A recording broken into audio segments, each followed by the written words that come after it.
वो स्त्री शिक्षा का मुद्दा हो, विधवा विवाह का मसला हो, अथवा बाल विवाह के रोकने का मसला हो, या सती प्रथा को रोकने का प्रश्न हो। ये तमाम मुद्दे जो महत्वपूर्ण समाज सुधार के मुद्दे हैं, दरअसल स्त्री की सामाजिक हैसियत में सुधार की बात करते हैं। लेकिन इनकी सबसे बड़ी कमजोरी ये है कि ये स्त्री को नागरिक के तौर पर ना देखकर उसे मानवी, उन्हीं के शब्दों में कहें तो मानवी के तौर पर देखने भर की वकालत करते हैं।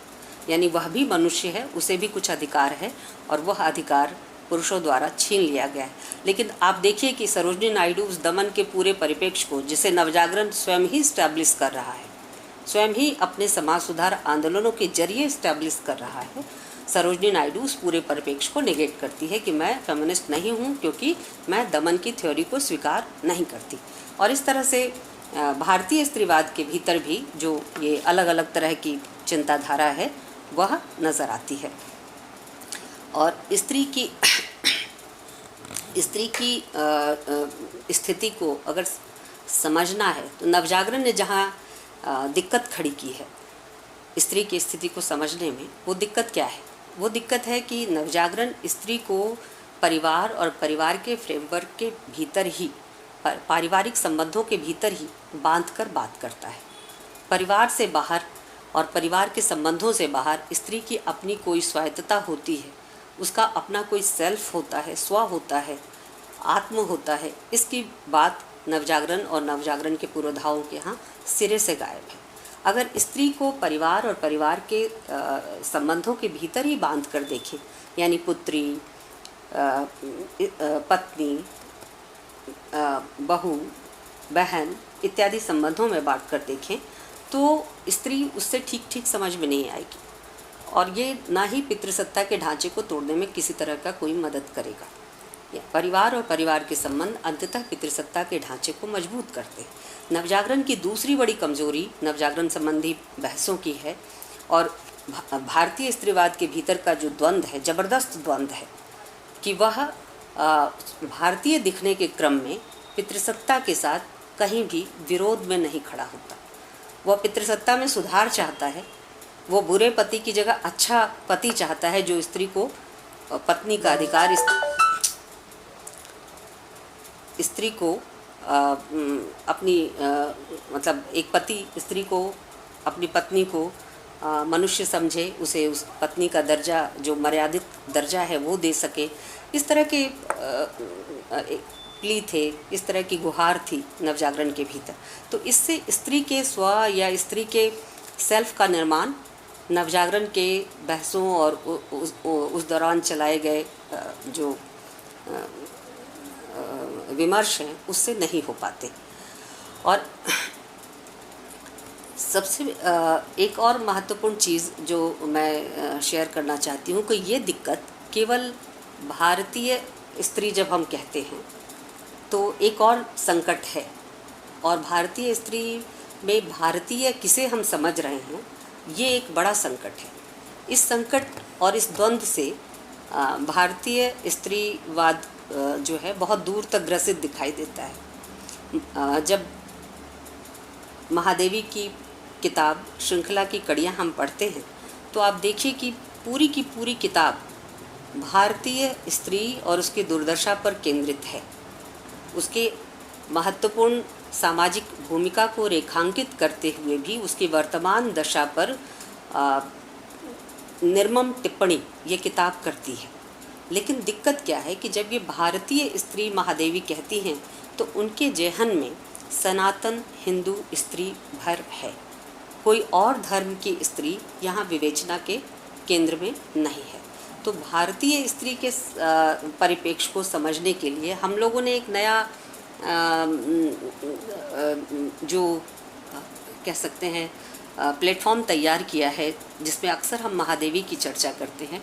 तो वो सबसे बड़ा थिंकर, सबसे बड़ी थिंकर हमें स्त्रीवाद की और मुकम्मल थिंकर चिंतक स्त्रीवाद की महादेवी नज़र आती हैं। लेकिन महादेवी के चिंतन में जो दिक्कत है वो यही है कि भारतीय स्त्रीवाद के संदर्भ में भारतीय स्त्री की जो अन्य छवियां हैं, जो धर्म से प्रभावित हैं, प्रांत से प्रभावित हैं, आर्थिक स्थितियों से प्रभावित हैं वो गायब हैं। भारतीय स्त्री एक कॉमन टर्म है जिस पर महादेवी अपनी चिंता व्यक्त करती हैं, और ये दिक्कत, ये संकट अन्य जो स्त्री लेखिकाएं हैं, राजनीतिक कार्यकर्ताएं हैं, उनके यहाँ भी दिखाई देता है। और तीसरा, मुझे लगता है कि तीसरा जो महत्वपूर्ण संकट है कि भारतीय स्त्रीवाद और स्त्रीवादी चिंतन के संदर्भ में, नवजागरण के बहसों के परिप्रेक्ष्य में, कि जो राजनीतिक दल हैं, विशेषकर कांग्रेस या मुस्लिम लीग या अन्य जो क्रांतिकारी दल हैं, उनके भीतर स्त्रियों की स्थिति और स्त्रियों से संबंधित मुद्दों को डील करने या देखने की दृष्टि किस प्रकार की है। तो भारतीय स्त्री और भारतीय स्त्री संबंधी जो चिंतन है वो मूलतः जो राजनीतिक दल हैं, जिस दल से स्त्रियां जुड़ी हुई हैं, जैसे सरोजनी नायडू कांग्रेस से जुड़ी हुई थी, और जो अन्य कुछ अंजुमन ए ख़वातीन ए इस्लाम एक और संगठन था, इसमें कई सामंती घरानों की बेगमें जुड़ी हुई थी। तो उनकी दृष्टि में भी कोई बड़ा बुनियादी परिवर्तन नहीं था। ये कहीं ना कहीं अपने वर्ग और राजनीतिक दल में स्त्री के लिए जो चिंता थी उसी को आगे बढ़ा रही थी। स्वायत्त तरीके से, स्वतंत्र तरीके से स्त्री के एजेंडा को नागरिक बोध के तहत रखना इनके भी लिए संकट का एक बायस था।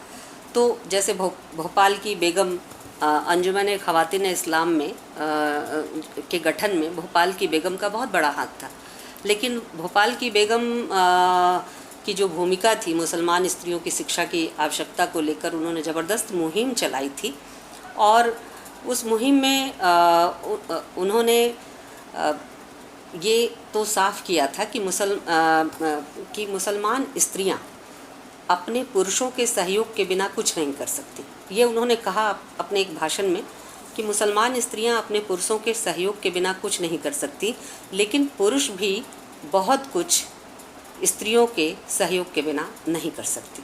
तो ये दो पक्ष उन्होंने रखा, और स्त्रियों के लिए भी आह्वान किया कि वे अपने को शिक्षित करने के लिए आगे आएं। लेकिन इससे ज़्यादा स्त्रियों के जीवन में परिवर्तन लाना या उनको आत्मनिर्भर बनाना या एक नई तरह की स्त्री का सृजन करना अंजुमन ख़वातीन इस्लाम का भी लक्ष्य नहीं था।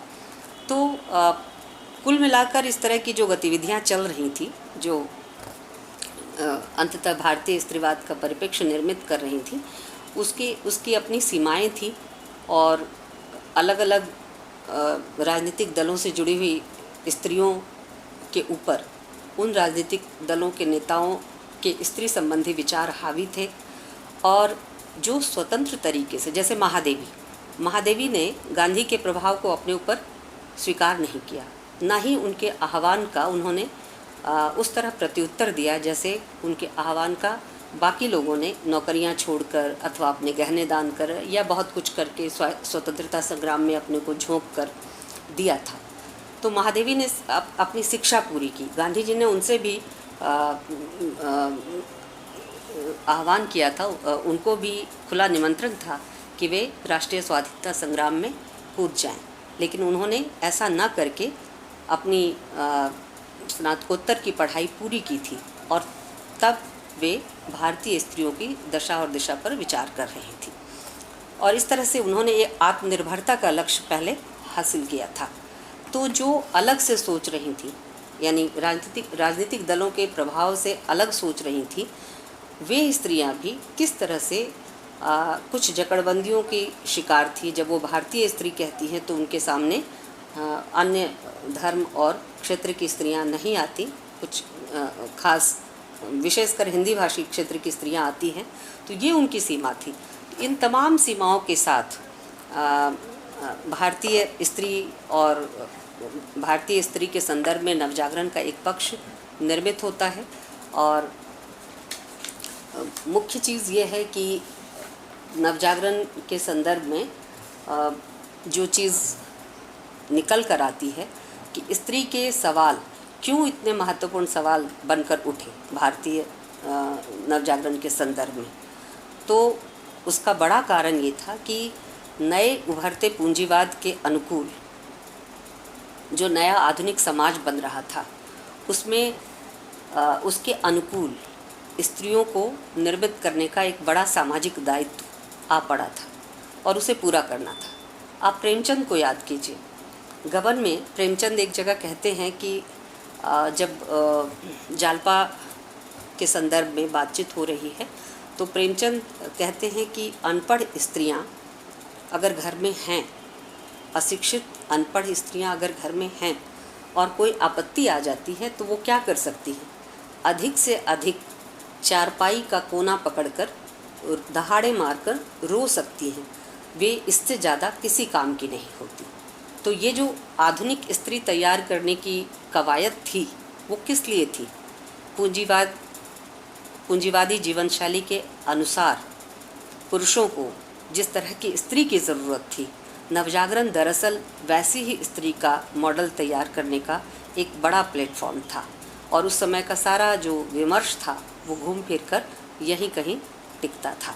तो इस तरह से जो राजनीतिक महिलाएं घोषणा कर रही थी, जो स्वायत्त तरीके से लिख रही थी, उनकी भी एक सीमा थी दृष्टि की। और जो दूसरे धर्मों में चल रहा आंदोलन था, परिवर्तनकामी आंदोलन था, वह भी स्त्री को शिक्षित करने, उसे नए सामाजिक भूमिका के अनुकूल ढालने से ज़्यादा स्त्री के बारे में नहीं सोच रहा था। इससे बहुत दूर तक स्त्री मुक्ति का सवाल या स्त्री के व्यक्तित्व के हासिल करने का सवाल हल नहीं होता। एक और चीज़ कि हम ये तो मान सकते हैं और मानना ही होगा कि नवजागरण ने स्त्री और स्त्री के जीवन से जुड़ी बहुत सारी रूढ़ियों और कुरीतियों को चुनौती दी, इसमें कोई संदेह नहीं है। और स्त्री साक्षरता के जरिए स्त्री को विचार विमर्श का प्रमुख एजेंडा भी बनाया। इसी समय रविन्द्रनाथ ठाकुर लिख रहे थे, जो कह रहे थे कि स्त्री, खास करके जो घरेलू स्त्री है वो क्या, उसका जीवन कैसा है? उसका जीवन पश्मीने के शॉल के उल्टे हिस्से की तरह है। पश्मीना का शॉल बहुत महत्वपूर्ण होता है, बहुत कीमती होता है, अमूल्य होता है, लेकिन जितना खूबसूरत होता है उसका ऊपरी हिस्सा, उसके पीछे का हिस्सा अगर आप देखें तो सूतों की बुनावट के कारण पीछे का हिस्सा उतना ही बदरंग नज़र आता है और अटपटा नज़र आता है। बदरंग से भी ज़्यादा अटपटा नज़र आता है। तो स्त्रियों का, खास करके घरेलू स्त्रियों का जो जीवन है, जनान खाने के भीतर जो जीवन है, वो पश्मीने के शॉल का उल्टा हिस्सा है। तो ये रविन्द्रनाथ ठाकुर लिख रहे थे। तो ऐसे में इतना तो हमें स्वीकार करना ही होगा कि नवजागरण ने स्त्री जीवन से संबंधित बहुत सारी कुरीतियों, रूढ़ियों और अशिक्षा के सवाल को एजेंडा बनाया, उस पर लोगों का ध्यान आकर्षित किया और एक तरह से नए उभरते हुए पूंजीवाद के अनुकूल स्त्री को गढ़ने में मदद की। लेकिन ये सब करते हुए उसने जिस दृष्टि से काम लिया वो अंततः पुरुष दृष्टि थी, वो स्त्री की दृष्टि नहीं थी। और स्त्री की दृष्टि वो तब तक हो भी नहीं सकती जब तक कि नागरिक अधिकारों के सवाल को बहस के केंद्र में ना लाया जाए। एक और महत्वपूर्ण पक्ष था परंपरा के डेफिनेशन का। परंपरा को कैसे व्याख्यायित करें, खास करके स्त्रियां जब परंपरा को व्याख्यायित करेंगी तो कैसे करेंगी? सबसे ज़्यादा परंपरा के दुर्व्यवहार का शिकार अगर कोई है तो वो स्त्री है।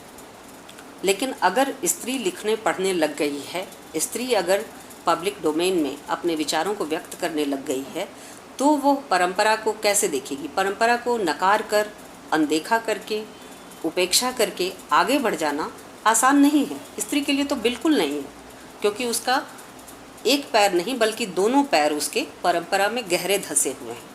नवजागरण कालीन स्त्री का, आधुनिक बनती हुई स्त्री का एक नहीं बल्कि पूरा का पूरा दोनों पैर उसके परंपरा के भीतर ही धंसे हुए हैं। तो ऐसे में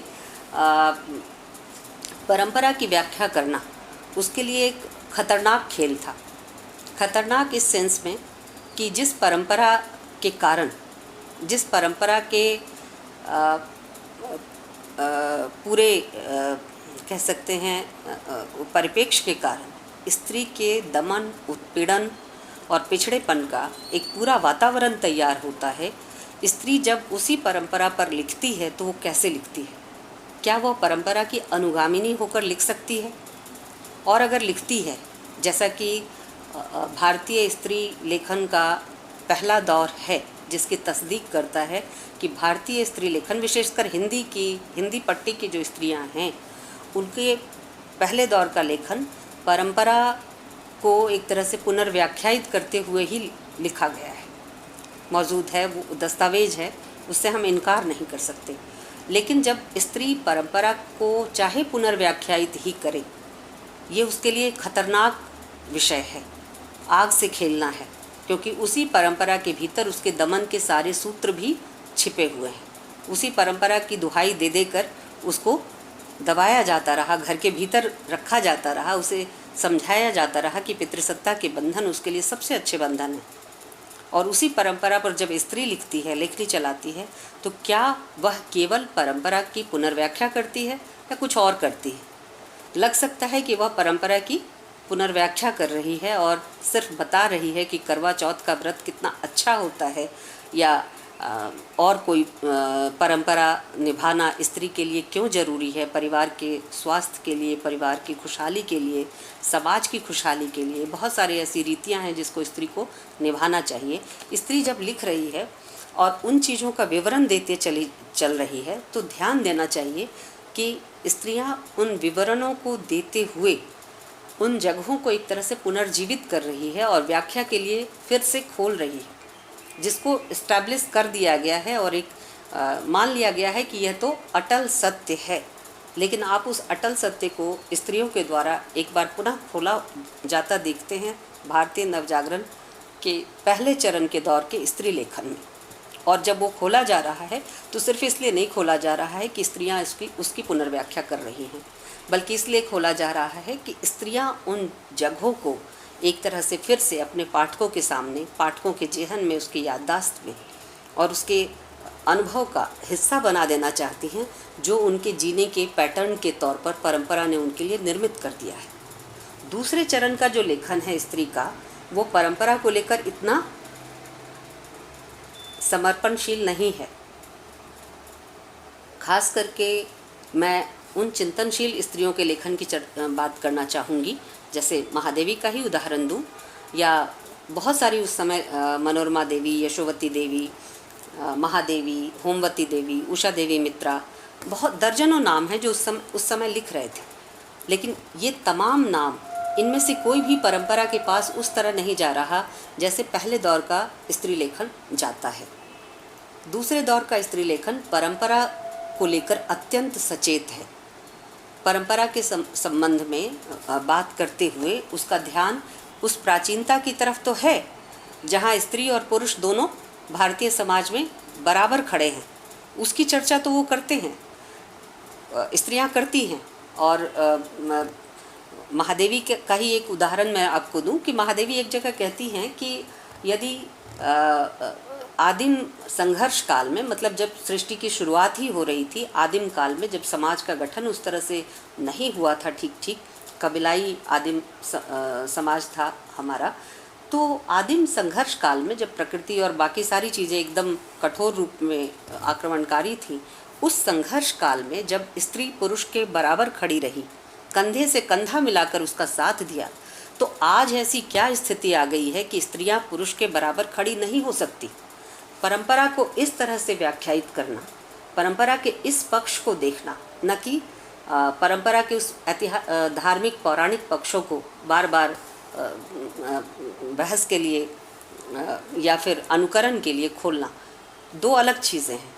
परंपरा के इस पक्ष को जहाँ स्त्री पुरुष के बराबर खड़ी दिखाई दे रही है और आदिम संघर्ष काल से लेकर सभ्यता के विकास के हर मोड़ पर स्त्रियों ने पुरुषों के साथ बराबर कंधे से कंधा मिलाकर काम किया है, हमें उस चीज़ को याद रखने की ज़रूरत है। और मान लेना चाहिए कि आज पहले जबकि उतनी कठोर प्रकृति थी, समाज का जो सुरक्षा दायरा था स्त्री के लिए बिल्कुल और पुरुष के लिए भी बिल्कुल आक्रामक था, उसमें कहीं से भी आज मतलब वर्तमान समय की तुलना में ज़्यादा खतरे थे, लेकिन तब भी स्त्रियां घरों के भीतर नहीं रही। वो पुरुषों के साथ कंधे से कंधा मिलाकर सभ्यता के निर्माण में अपना हिस्सा बटाती रही। तो आज ऐसी क्या स्थिति आ गई है कि इन स्त्रियों को घरों के भीतर बंद हो जाना चाहिए। आप ध्यान दीजिएगा कि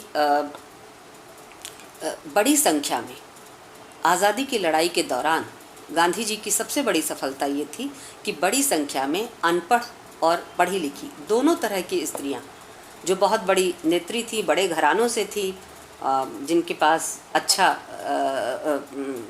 परिवार था, पृष्ठभूमि थी, धन दौलत थी, ऐसे परिवारों की स्त्रियां तो बाहर निकली ही। लेकिन उन परिवारों की स्त्रियां भी बाहर निकली जो निम्न मध्य वर्ग की थी या निम्न वर्ग की थी या एकदम पिछड़े तबके से आ रही थी। वे लोग भी राष्ट्रीय स्वाधीनता संग्राम में बाहर निकली, भले वो साक्षर थीं अथवा नहीं थी। प्रेमचंद और शिवरानी देवी में होड़ लगती थी। ये वही दौर था, 37 और 36 तक का वही दौर था कि दोनों में होड़ लगती थी कि जेल कौन जाएगा, और जीत हमेशा शिवरानी देवी की होती थी। दिलचस्प बात है कि प्रेमचंद हर बार जेल जाने की तैयारी करते थे, लेकिन जेल नहीं जा पाते थे, उनसे पहले ही शिवरानी देवी जेल चली जाती थी। तो कहने का अर्थ है कि ये जो महिलाएं थीं, ये आज़ादी के समय इतनी बड़ी संख्या में अशिक्षित, शिक्षित, हर तबके की महिला भाग ले रही थी, लेकिन एक नज़रिया था कि ये तो आज़ादी के लिए लड़ रही हैं ना, आज़ादी जब मिल जाएगी तो फिर इनको अपनी पारंपरिक भूमिकाओं में चले जाना चाहिए, घर के भीतर चले जाना चाहिए। और ऐसा हुआ।